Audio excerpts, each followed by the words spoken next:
ang real talk ni John Riel Casimero kay Naoya Inoue. Tara't pag-usapan natin yan mga buddy. Pero bago ang lahat, ang liga na inaabangan ng lahat, ang NBA, ay pwede kang sumabay dito at pwede ka ring manalo.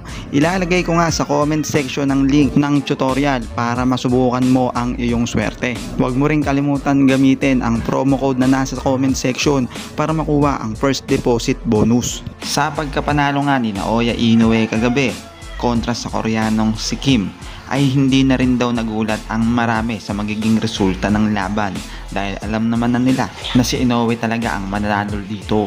At dahil nga dito ay nagbigay na rin ng reaksyon ng ating kababayan na si Cuadro Alas sa pagkapanalong ito at naging performance ni Naoya Inoue. Sa post nga ni Alas ay tinanong nito kung masaya daw ba itong si Inoue sa kanyang pinakita, masaya daw ba ito sa kanyang pagkapanalo, masaya daw ba ang mga nanood sa kanyang naging laban, nagulat daw ba ang mga tao, ano nga ba ang naging ekspresyon ng mga boxing fans sa kanilang napanood.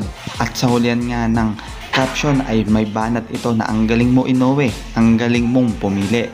Sa totoo lang mga buddy ay aminin natin at hindi ay si Casimero talaga ang may tsansa talagang magpahirap dito kay Japanese Monster. Pero yun ay kung magbabalik siya sa puspusang training at magiging disiplinado sa kanyang sarili. Ang ibig sabihin ko nga po dito ay kung kukunin niya ang timbang ng maayos at babalik sa mga tao na alam naman natin na may kakayanan na ikasa ang laban nilang dalawa ng Japanese Monster. Ganun pa man mga buddy, kung ano man ang desisyon ngayon ni Cuadro Alas ay atin na lang irespeto. Pero asahan natin na hanggat hindi siya bumabalik dun sa mga taong meron talagang malalaking impluensya sa mundo ng boxing, ay hindi na rin natin dapat asahan na mangyayari pa ang Cuadro Alas versus Naoya Inoue.